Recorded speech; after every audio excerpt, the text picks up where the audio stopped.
22টা ছবিতে কয় ধরনের ক্যারেক্টার এসে অভিনয় করেছে। সালমান শাহকে তুমি আর্টিস্ট হিসাবে তুমি আগে রিসিভ করে নাও। তার শুরু করে তাকে পছন্দ করতো সেই সময়ের লোকজনেরা। সালমান শাহের মৃত্যু বিতর্কের সময়ে জড়ালো আরও এক তারকার নাম। তিনি হলেন অভিনেতা এবং প্রযোজক সোহেল রানা। সালমানের অভিনয়ের দক্ষতা নিয়ে প্রশ্ন তুলেছেন তিনি। সম্প্রতি সামাজিক যোগাযোগ মাধ্যমে এক সাক্ষাৎকারে তিনি বলেন, সালমান শাহ মারা গেছে অনেক বছর আগে।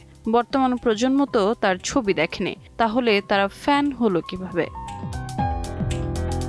এতেই থেমে থাকেননি এই বর্ষিয়ান অভিনেতা। তার ভাষায়, সালমান করেছে 20 থেকে 22টা ছবি, সব একই ধাঁচের প্রেমের গল্প।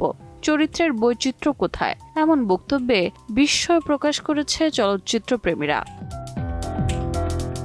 ভিডিওটি ছড়িয়ে পড়তেই নেটিজেনদের মধ্যে শুরু হয়েছে মিশ্র প্রতিক্রিয়া। কেউ বলছেন এটা সালমান শাহের প্রতি এক ধরনের অসম্মান, আবার কেউ মনে করছেন সোহেল রানা হয়তো তখনকার বাস্তবতার নিরিখেই এ কথা বলেছেন।